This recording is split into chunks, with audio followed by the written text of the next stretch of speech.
నమస్తే దోస్తులు, welcome to the cinema radio. అందరూ ఎట్లున్నారు? నేనైతే మంచిగా ఉన్నా. అండ్ ఇందాకనే వానలు తడిసిన అయినా కూడా మన డార్లింగ్ సినిమా చూసిన.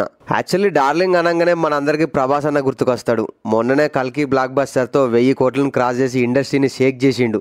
ఇక ఆ విషయం పక్కన పెడితే రివ్యూలకు పోయే ముందు కొత్తగా వచ్చిన వాళ్ళు మన ఛానల్కి ఒక సబ్స్క్రైబ్ అయితే గట్టి గొట్టుల్లి. అండ్ ఇక డార్లింగ్ సినిమా ముచ్చటకత్తే ఈ ముచ్చట చెప్పాలంటే కొంచెం బాధ అనిపిస్తుంది, బట్ చెప్పక తప్పుతలేదు. సినిమా నాకు ఎందుకో కొంచెం యావరేజ్గా అనిపించింది. బేసిక్గా ప్రియదర్శన్ అంటే మనందరికి ఎక్కువ గుర్తొచ్చే సినిమా బలగంతో తన బలమేందో చూపించిండు. అండ్ మల్లేశం సినిమా కూడా మస్తుగా ఉంటది. సైడ్ క్యారెక్టర్లు చేసుకుంటా ఇవాళ హీరో అయ్యి ఫుల్ బిజీగా ఉన్నాడు.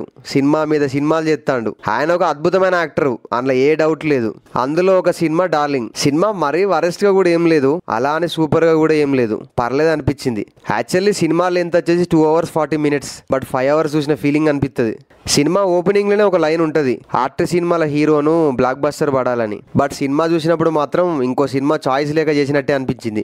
అండ్ డబ్బుల వైజ్ గా చూసుకున్నా కూడా ప్రొడ్యూసర్లు ప్రాఫిట్ లోనే ఉన్నారంట, రిపోర్ట్స్ కూడా బయటకు వచ్చినాయి. సో సినిమాకు ప్రాఫిట్లు ఉన్నాయి, ప్రోడక్ట్ క్వాలిటీ బాగుంది, బట్ సినిమానే సరిగ్గా లేదనిపించింది. ఏది కూడా ఆర్గానిక్ గా లేదు, అన్ని పెట్టినట్టే ఉంటాయి, ఆర్టిఫిషియల్ గా ఫోర్స్ఫుల్ గా. కానీ కథలో కొంచెం ప్రియదర్శిగా టచెస్ అయితే ఉంటాయి, మరీ రొట్ట కథ ఏం కాదు. ఆ సెన్సిబిలిటీ, ఎమోషన్స్ రిలేటబుల్ గా ఉంటాయి. హీరో సైడ్ నుండి సెటప్ కూడా బాగానే రిలేటబుల్ గా ఉంటది. బట్ ఈ కథను కమర్షియల్ గా చేసే ప్రాసెస్ లో కథ గాలికి బాధ మనకు మిగులుతుంది. ఒక అబ్బాయికి పెళ్లి ప్రెజర్ ఉండడం ఓకే, అండ్ అమ్మాయికి డ్రామా ఉండడం కూడా ఓకే. ఈ రెండు ఎలిమెంట్స్ తో ఒక కథ రాయడం కూడా మంచి ఐడియానే. బట్ హీరోయిన్ ను చంద్రముఖి చేయడమే కొంచెం రాంగ్ ఐడియా అనిపించింది. కామెడీ కూడా పెద్ద వర్కౌట్ కాలేదు. మురళీధర్ గౌడ్ గారు, బ్రహ్మానందం గారు ఉన్నారు మూవీలో, కానీ వాళ్ళకి ఏం రాయలేదు అసలు. ఇలాంటి పెద్దోళ్లను పెట్టి కూడా వేస్ట్ అనిపించింది. ఈ సినిమాలో కొంచెం పాజిటివ్ థింగ్స్ ఏంటంటే క్లైమాక్స్ 20-30 minutes కొన్ని ఎమోషనల్ సీన్స్ ఉంటాయి. హీరో ప్రియదర్శి గారిది ఒకటి, రఘుబాబు గారిది ఒకటి. సో దీనికి సంబంధించిన కొన్ని ఎమోషనల్ పాయింట్స్ మాత్రం బాగుంటాయి. అండ్ ఆ తర్వాత అమ్మాయిలకు ఒక మెసేజ్ కూడా ఉంటది, అది కూడా బాగుంటది. సో ఈ పాయింట్స్ అన్ని కొంతవరకు పర్లేదు, బాగానే ఉన్నాయి అనిపిస్తుంది. అండ్ కొంతవరకు కనెక్ట్ అవుతూ ఉంటాం కూడా. అండ్ అక్కడక్కడ కొంచెం కామెడీగా కూడా అనిపిస్తుంది. బట్ ఓవరాల్ గా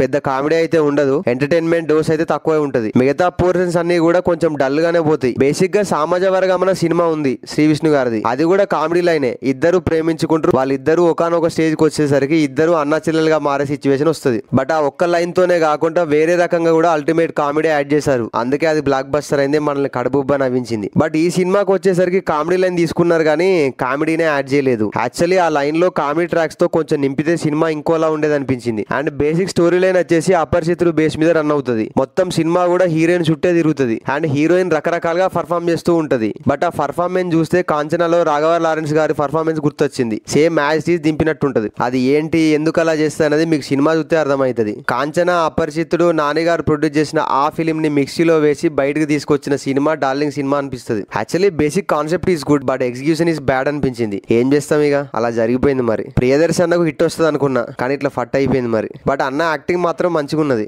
ఇంకా నభా నటేష్ గారి ముచ్చటకొస్తే ఆ మధ్య ఒక యాక్సిడెంట్ అయ్యి అందుకెళ్ళి బయట రావడానికే పాపం చాలా రోజులు పట్టింది. చాలా లాంగ్ గ్యాప్ తర్వాత ఈ సినిమాతో వచ్చింది, కానీ పెద్ద ఇంపాక్ట్ అయితే లేదు. బట్ ఆమె యాక్టింగ్ అయితే బాగుంది. And DOP work is good, visuals బాగున్నాయి. మన ప్రియదర్శన కోసం మీరైతే మూవీ చూసేయండి. అండ్ నెక్స్ట్ మూవీ అయినా అన్నకు మంచి హిట్ రావాలని కోరుకుందాం. మరి దీని గురించి మీరేమనుకుంటున్నారో కామెంట్ చేయండి. అండ్ మరిన్ని అప్డేట్స్ కోసం మన ఛానల్ ఒక సబ్స్క్రైబ్ కొట్టండి.